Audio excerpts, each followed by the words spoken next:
good afternoon to you, our cherished listeners and viewers. It is always indeed super exciting to come your way every Wednesday with your favorite business development program on radio, Masterclass. Thanks to Sammy and the team for bringing us very cool music, easing us into today's conversation on Masterclass. Masterclass is powered by Joy Business and brought to us by Goyle. Goyle, they say good energy. Goyle, Yenara, Yedia. Masterclass is also brought to us by First Code Management Services. They say industry, get it right. And also by Lancaster University. If you're looking to have any sort of university education here in the city of Accra or in Ghana, Lancaster University comes highly recommended, and they are also great supporters and sponsors of Masterclass. Thank you so much for taking the time out to join us today. Today we continue with our conversation on Masterclass. We started a new conversation last week with Mr. Ben Jones Agbai, who is an HR consultant with over 30 years, I think, of consulting experience and HR professional experience under his belt. He used to work at Valco, handle labor relations. He's now a lecturer at the Chartered Institute of Human Resource Management Practitioners, and he has a wealth of information. In the conversation last week, we sort of started to introduce it, and we asked the question on what was labor relations, and essentially how it affects output, affects shareholders, affects employees, affects everyone in the value chain and in the cycle. In today's conversation, we're going to attempt to sort of combine two aspects of the conversation, which essentially will look at the role of managers or supervisors in this conversation on labor relations. So essentially, the role of managers in ensuring effective management worker relations, and also attempt to combine that conversation with the role of government and other regulatory agencies also in managing, worker manager or worker regulator relationships. In this conversation, a few words come to mind sometimes when you talk about labor relations, and some of those words which trigger, our remembrance are words like strike, like litigation, unfair termination, wrongful dismissal, conflict. You hear that a lot, and oftentimes it ends up in the courts, and every now and again you get a very famous case, and people ask, so was the HR right? Was the company right in passing the decision they did? And yet again, you speak to business owners and companies, and they also have a very strong position, sometimes about the conduct of workers. Oftentimes, we juxtapose that conversation with the big question we ask on customer service. Yvonne, if you're listening this afternoon, good afternoon to you, Yvonne Ohui McCarthy. Is the customer always right? And we ask the question, who is the customer? So in this conversation, we're going to be asking, who is the employee or who is the employer?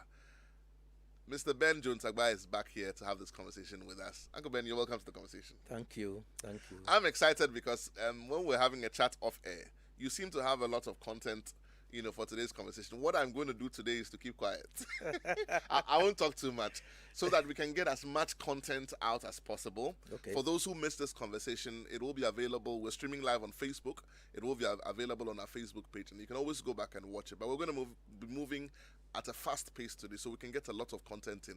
And then when we get interactive, we open the phone lines, and by all means, you can be a part of that conversation also. So if you like, Ms. Agbai, let's just do a quick recap last week, flow into today's conversation, and take it away. Okay, thank you very much. And thanks for the platform. We've been trying to provide a context, or as it were, setting the stage for management worker relations.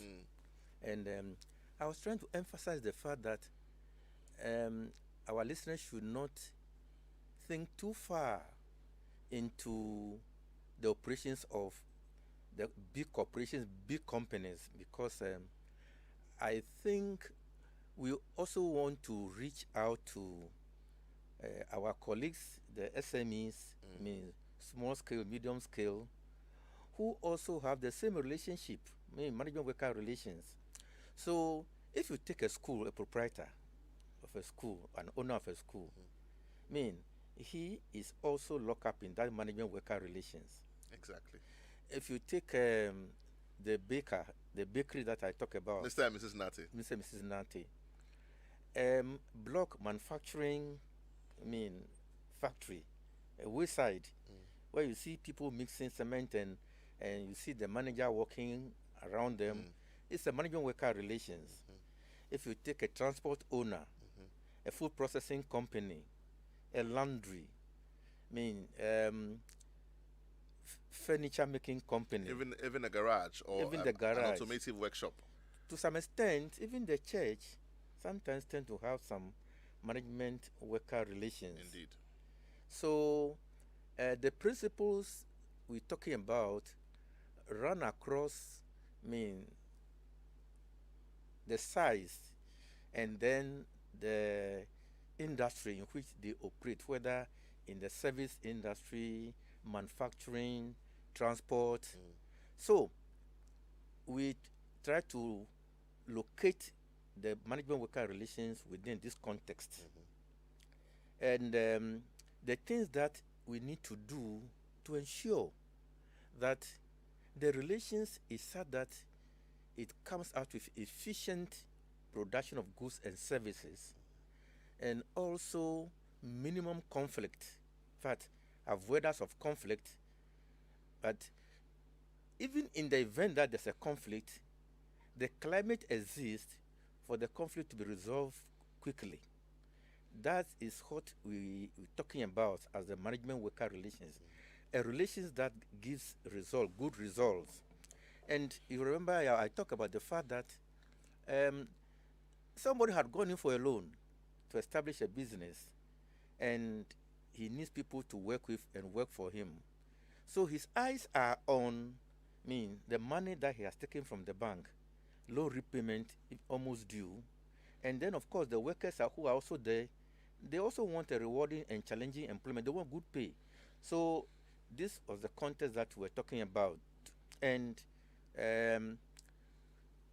whatever we do, whether at the senior management level, at the line management level, or even at the worker level, we want to ensure that we have a good management worker relations. And today, I want to talk about what line managers can do to ensure that we have cooperative, harmonious management worker relations.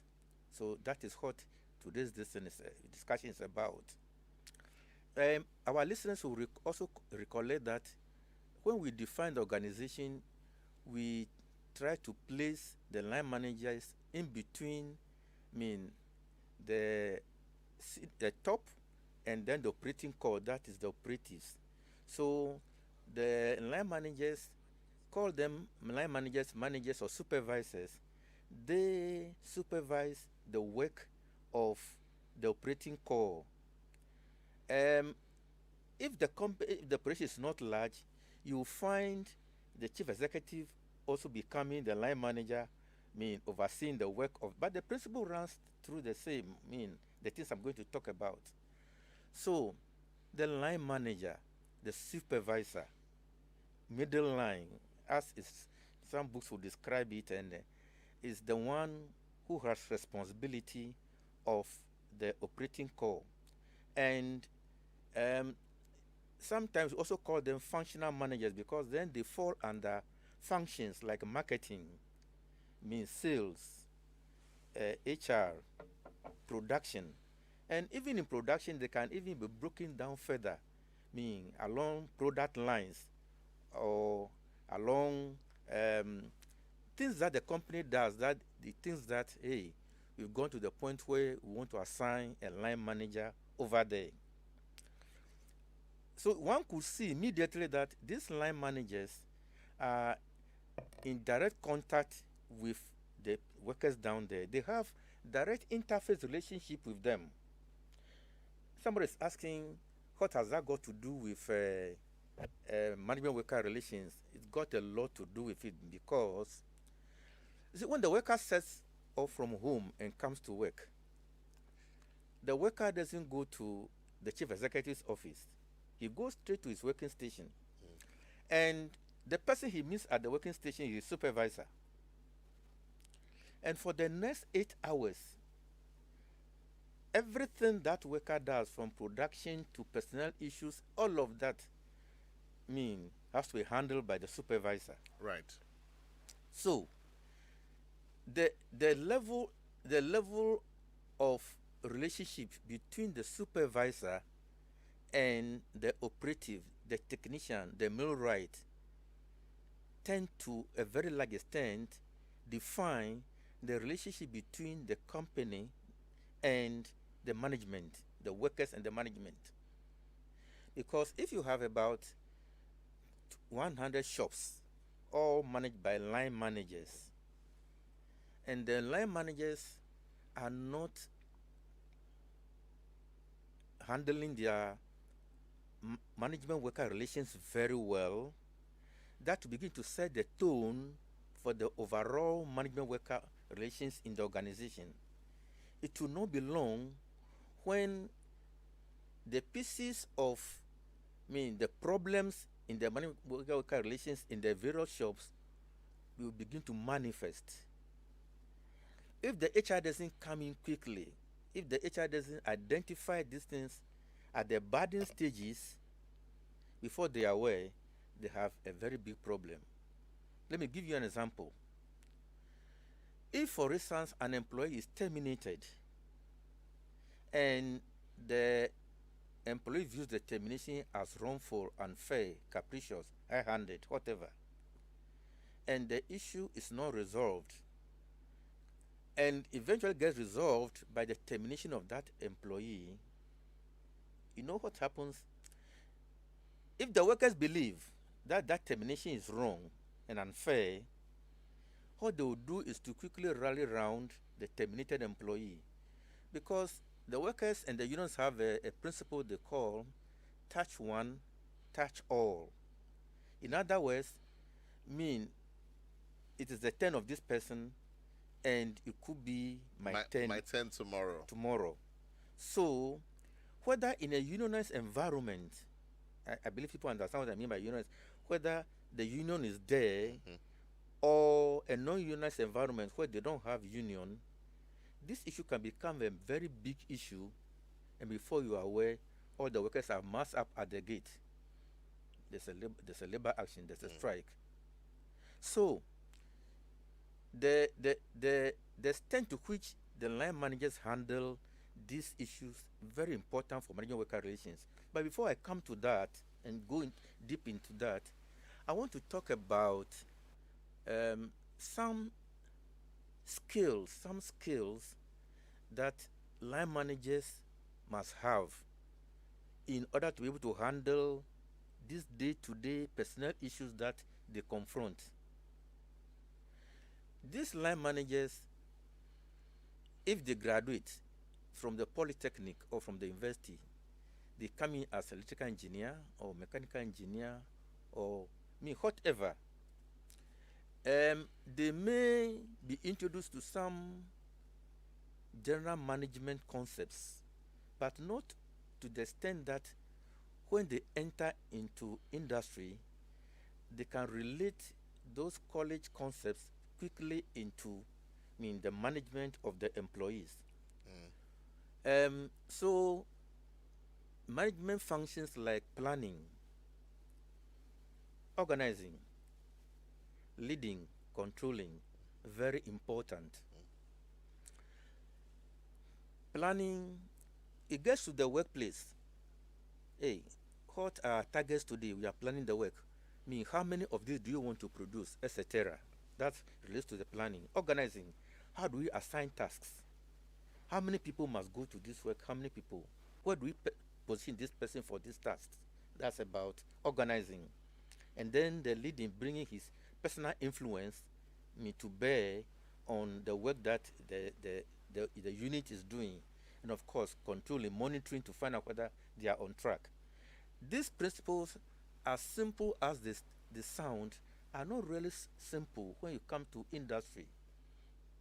So, if a line manager is not able to plan his work well with his people, such that you put them under pressure, and 3 o'clock you go to them, haven't you finished the work? What are you waiting for? Etc. It can bring about problems in the relationship. No, you want to put me on this shift. I want to be on this shift. No, I want to be on this shift. It is not like they have the freedom to decide where they must be posted. But sometimes, depending upon their experience, the external exigencies and the skills that they have, they would like to, etc. And then, of course, the influence that you bring to bear upon on them for the work to be done, and checking to be sure that we are not overusing any resources, etc. Because at the end of the day, we are talking about efficiency. How much resources go into this finished product so that we avoid waste? One thing I hear you say strongly, just very quickly, is Yeah. that it's not just about having the competency to manage the people, Yeah, but the competency to manage the resources, including things like time. exactly. And that's the point you just made. That if you don't manage, for example, time very well, Exactly. it may very well serve as a source of discord. Sure. Within the team. And Sure. it's important that our listeners take note of that. Right, right. But that alone is not enough for the line manager. The operative, the workers come to work with all sorts of problems. And it calls for a certain level of people management skills to be able to deal with the issues that come up. So, issues like interpersonal skills, communication skills, listening skills, problem solving skills, diagnostic skills. What mention them? These skills are very important for the line manager to grasp as he deals with the technical issues, because the technical issues are accompanied by people management issues. Somebody once said to me, "Yeah, so listening to, is it a skill?" So I'm happy you mentioned it. So help us understand why, for example, listening as one of the things is a skill. Listening is different from hearing. You know, when you listen, you are trying to pick out, including the things that the employee has not said. Verbal and non-verbal Verbal communication. and non-verbal communications. When you listen, you pay attention, you establish eye contact.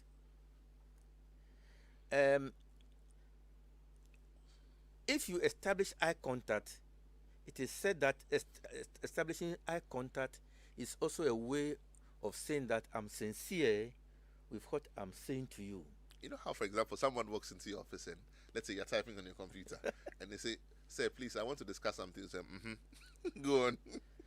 They feel the disconnect, which is why they're waiting for you to look at them Immediately. before so you are right. I went to him, and all that I say, I don't think he heard me, because whilst I was talking to him, he had bent down his head and he was working on his computer. That you are creating, the You are not listening actively at all, and you are creating the grounds for management worker, because probably even though you were hearing him and you were understanding the things that he was saying, the fact that to him you didn't give him the attention means that even all that he was saying to you, it didn't mean anything to you. So whatever response that you give to him, he's not going to accept it. Because in the first place, you didn't even pay attention to him. You were on your computer. And maybe the thing also is this, that as you mentioned the fact that in managing worker management relations, sometimes they have problems. Perhaps they have not come to you for an answer. And it's important that, as managers, we understand this. Whenever people come to you, it's not always that they want an answer. Sometimes they just want you to listen. Yep. And that's all they're looking for. They want empathetic hearing. That's all. That, he heard me, he nodded his head, he asked me questions to check for understanding of what I was saying to him, etc. Then it means that he understood what I've said, and you can have sympathy and empathy from him. Mr. Agbai, let's push this competencies you've talked about, problem solving, communication, and all of that. Let's push it closer towards managing the discord, which is the bane of this conversation. Okay. The discord which then leads to industrial action and labor. Yeah. So when you are able to do all this, how does it now help you to deal with the issue from the management side? So when you have problem solving skills as a line manager, you are able to deal with issues that come up. Because when you talk about problem solving, one of the key things in problem solving is to generate options. Okay, if we cannot do it this way, then we can probably do it this way. Or what about doing it this way? You are creating options that will enable you to solve the problem. When you have diagnostic skills, you can sense, as a line manager, you can sense that something is wrong. It's like being put on a hospital, uh, surgery table. The doctor seeing him, even though he has not put the gadgets on the person, the doctor can sense that this and this are the problems before he confirms. So, line managers need to have strong diagnostic skills to be able to determine upfront whether everything is well. Line managers must have very powerful communication skills. We're talking about verbal communication and then written communications. Because, I bet you, some of our workers are very intelligent and smart and knowledgeable. When the line manager is speaking and is confusing the grammar and everything, he may not have even started with the real issue, they write you off. The line manager who said they go, and an employee has brought a problem to him and he's saying they go. I'm not saying that they should become professors of English, but they must be on top of the language, communications. If he's not communicating in English, it is Chui or one of the local language, then if he knows that, hey, my English will not be very helpful to me, he should probably shift to the local language and probably combine the two to be able to convey a meaning. Because the object is understanding, not necessarily grammar. No, not grammar, but you want to understand what the person is saying and then give the person a feedback. And the feedback must be obtained by the other person and well understood. So it's not only the other person, the worker, giving you some information, you must respond to what is given to you, make a meaning out of it, and provide a feedback. So, if the line manager cannot provide feedback, useful feedback, and whether the employee is communicating in bad English or not, he's supposed to make a meaning out of it. The line manager must communicate the work that we are going to do today. No ambiguity. He must be clear in his mind what we are about to do today.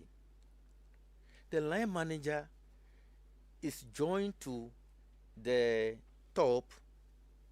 So everything that communications that come from the top to the workers, he must be able to relate it to the workers. When we talk interpersonal skills, the line manager must be able to relate to the workers well. The line manager is not a saint, but to a very large extent, the line manager must be on top of his communications.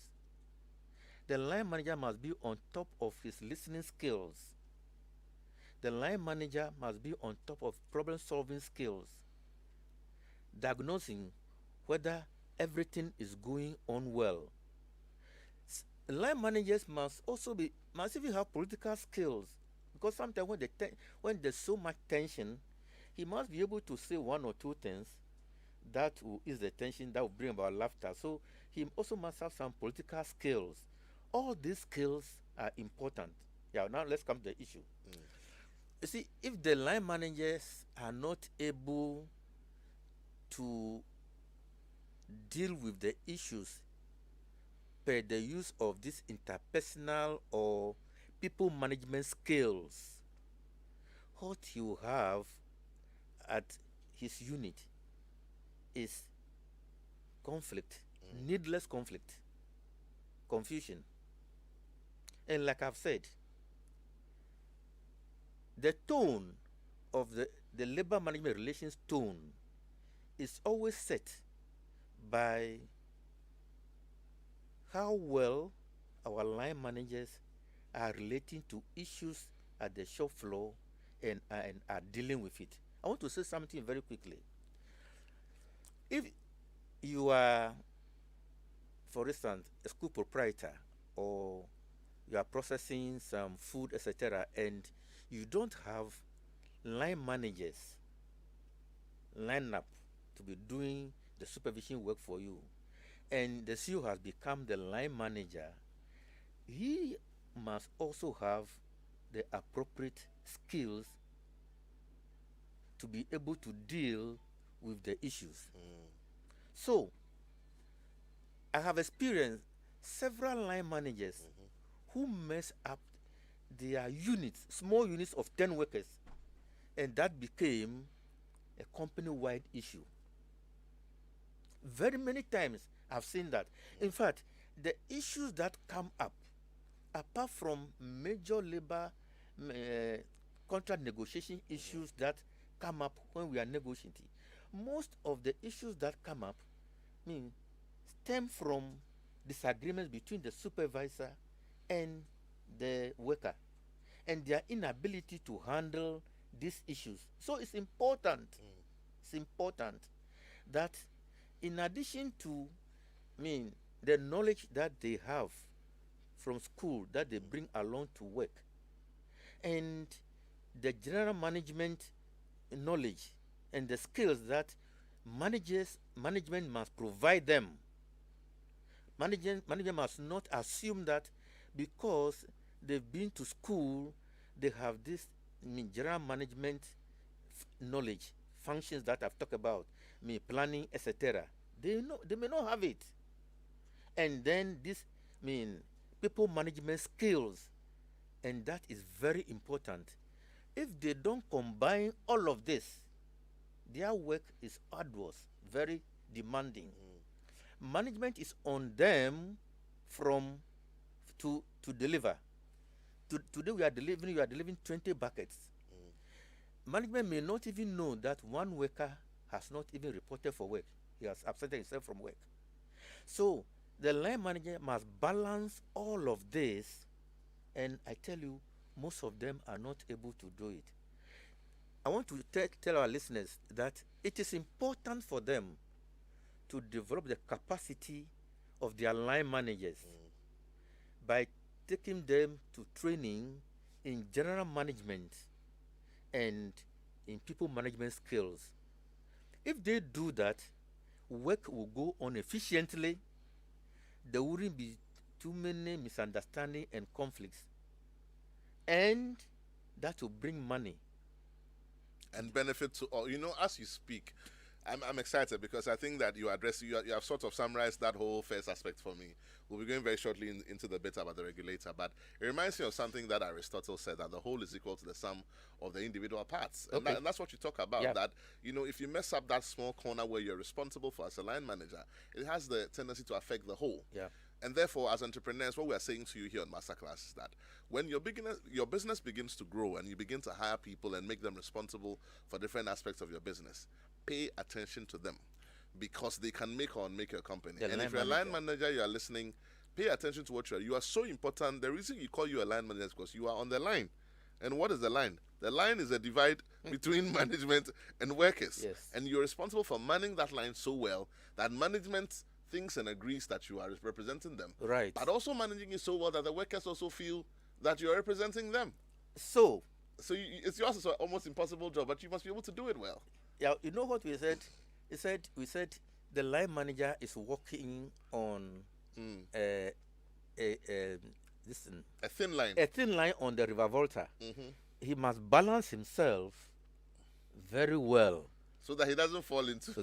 We'll continue this conversation. It's getting really exciting. If you just tuned in, this is Masterclass here on your Superstation Joy 99.7. We're having a conversation with Mr. Jones Agbai, HR consultant, labor relations consultant. And we're having a conversation on worker-manager relations and also how to deal with industrial relations or labor relations in your company. Are you a line manager? Are you an entrepreneur? What is going on in your company regarding your workers? Are your workers happy? We're going to be opening the phone line shortly. But before we do that, we'll take a quick message from our sponsors. We'll be right back. In these moments of increasing uncertainties, firms are compelled to seek tailored solutions to reduce risk and grow their businesses. For startup investors, SMEs and business owners, First Code Management Services provides advisory and facilitation support for company formation and business setup, corporate secretarial and business compliance, accounting, research and market entry, as well as training and capacity building. First Code Management Services is your first point of call for your management support services. Talk to us today. Call us on 0302 297 2263 or 0302 297 2264. Locate us at 60A Westlands Boulevard, West Legon, or visit firstcodelimited.com for more. Industry. Get it right.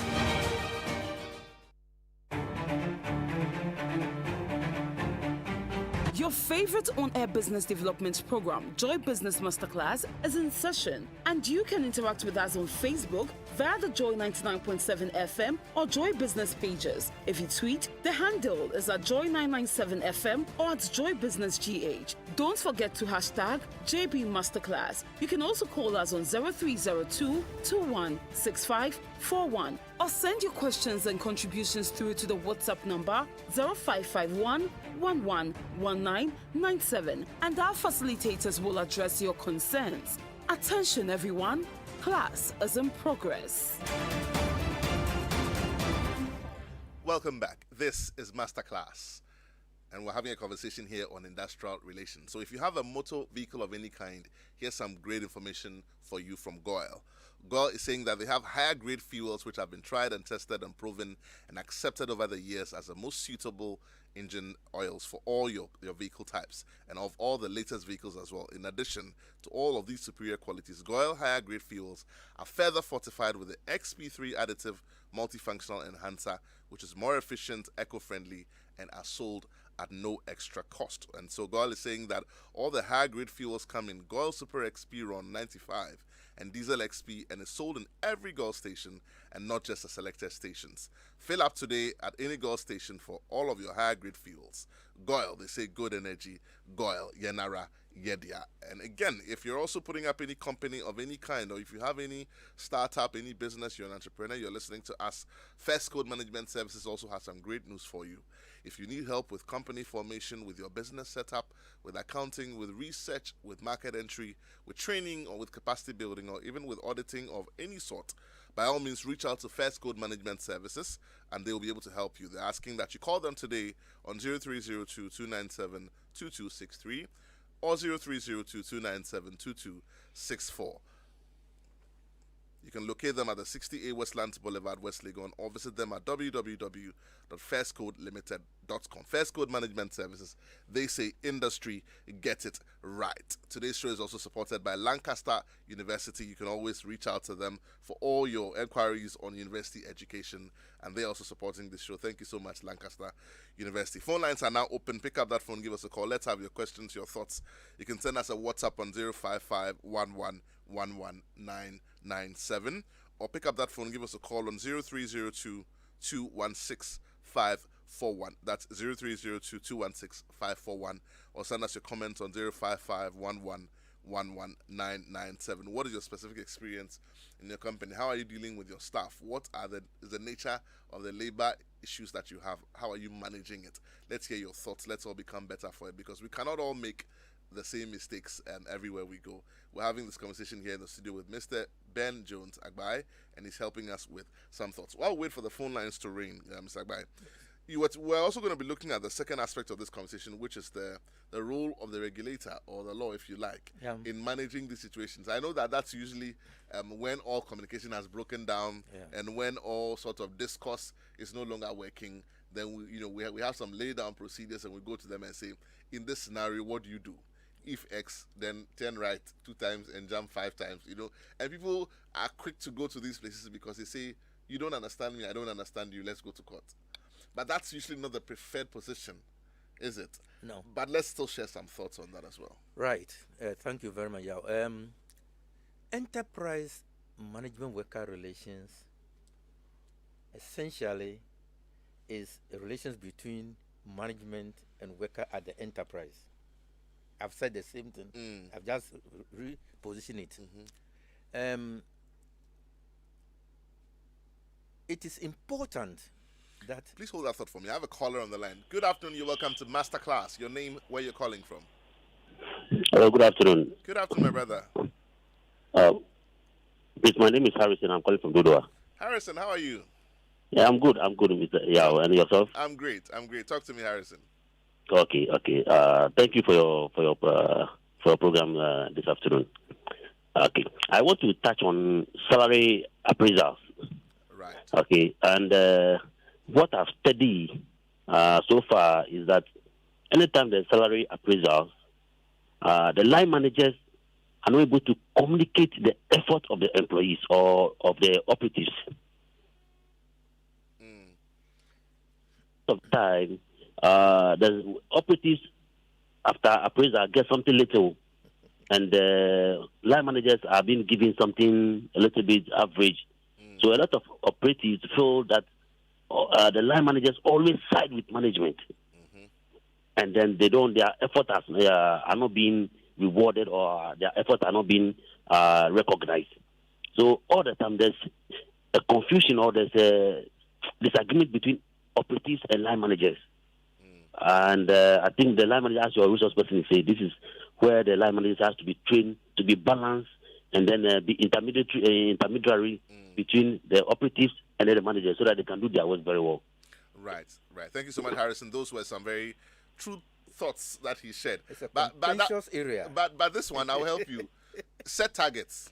Exactly. Harrison, set targets. Any manager who has issues telling, the senior management what kind of work the staff have done in an appraisal process, you have not set targets. Agree with them. What are you going to do in this period? Even if it's a production line, like Mr. Agbai said, I'm going to provide 20 buckets, provided this is available, that's available, that's available. At the end of the period, then you measure. So the targets you set should not only be financial or should not only be operational. It should be all round. So you're also looking at things like your learning and growth. Are you adding value to them? It could be whatever you agree, but at the end of the day, you only measure what you've agreed to measure. Then it becomes fair. Sure. Right? Sure. Yeah. And this requires a well-developed and thought-through performance management process, like you have said, where targets are agreed to. They are not imposed on the operative. No. The operative and the manager sit down to determine. And stop changing the goalposts. Exactly. Not at today all. you say it's 5, tomorrow you say it's 7. Unfair. That would be unfair. That becomes unfair. So that's a topic on its own. For today, even though that can be potential for instability in management worker relations, I think I want us to focus on. Please let's. Exactly. Please let's. Okay. I've observed a trend that I think I want to talk about. It's increasing. It's increasing trend of the resort to the post-enterprise institutions for the resolution of management worker issues. And there's the need for those post-enterprise institutions, regulatory institutions, like the National Labour Commission, the Fair Wages, etc., all of them, and of course, even the labor courts. There is the need for them. My point is the increasing use of them in place of the enterprise management labor relations process. So, okay, then let's go to the National Labour Commission. The National Labour Commission would like to mediate as its first step, to resolve the issue. If it is unsuccessful and the parties agree to stay to the process and not take the law into their own hands, they could go through voluntary and eventually compulsory arbitration. That is what we all desire. But the more of the use of the outside the enterprise interventions, the greater the enterprise machinery suffers. And anytime the post-enterprise resolves an issue for the enterprise is never the same. True. Because trust is broken and it's lost. The trust is broken, and they could work themselves to the point where, well, if you can't resolve it, let's go. Let's go to Labour Commission. Let's go to a National Labour Commission. So the National Labour Commission is not a labor management worker issue resolution center. It is just a stopgap to put If all else doesn't work. at the enterprise, put a check on them, hey, and guide them sometimes in mediation, hey, clarify the issues for them. Why don't you do? You can do that, etc. But a situation where you can see public service, public sector institutions. I don't want to mention any of them. Please don't. The issues at the National Labour Commission. See, when an employee is employed, he serves for an appointment letter. That appointment letter says that somebody is the employer. And it is that employer that must deal with all the management worker issues, including salaries and benefits for that worker, and not the National Labour Commission. The National Labour Commission can come in. So, of late, I'm wondering, who are the employers of some of these people? Because it looks like the employer's due responsibility to these workers is failing. That's the right word. It's failing. It's failing. And that's why they're seeking redress. So that's why they are seeking redress. I've also noticed that in the private sector, that is not too common. I can't remember the last time any of these large corporations in Ghana decide to take their matter to voluntary or compulsory arbitration, because the issues are handled at the enterprise level. You'll see something.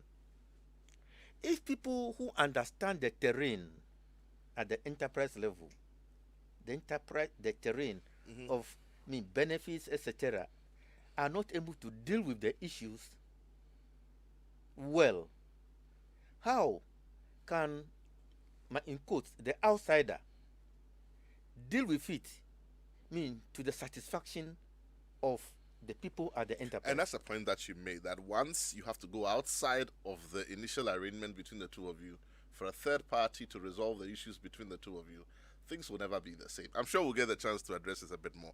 What should we expect next week, and what's our takeout from today's conversation? Next week, I'll be talking about some of the things that we should do to help our workers prepare themselves in employment, deal with issues in employment, because we know that it's always salaries issues, and so probably we'll be talking about personal budget management issues. We're talking about business stakeholder awareness. Who are involved in the run of the? What are their needs? What are their interests? We're talking about some of those things, right? And then we're talking about some achievement principles they need to work at. So those are some of the things we'll be talking together, plus some general principles that cuts across both large corporations and SMEs regarding how to ensure cooperative and harmonious labor management relations. If we remember nothing from today's conversation, in 30 seconds, what should we take away from today? Today, I'm expecting line managers to understand that they have a pivotal role in ensuring harmonious and cooperative labor management relations. They need to understand that. And their job is that they manage the line. And management must give them the capacity, the knowledge, and the skills that they will need to be able to deal with some of these issues that they confront when handling personal issues. Right. Thank you so much. Next week, I'm sure that we will by all means continue this conversation. The video is available on Facebook. You can always go back and watch it. This has been Masterclass here on the Superstation. We'll be spending time with Mr. Ben Jones Agbai, HR consultant, on the subject of industrial relations and labor relations. Next week, we bring this conversation to an end. And like he has said, we will be talking about the strategies of dealing with things like this. Mr. Agbai has also written a book, and it's titled Industrial Relations, The Theory and the Practices of the Theory. That book is available. Next week when we come on the show, he'll put his number out. But between now and next week, if you need a copy, just reach out to the team here at Joy FM and we'll make sure you get a copy. My name, as always, is Yaw Anim Barnafo. Up next, we continue with The Ignition with Sammy Forson. Thank you for listening and see you same time next week.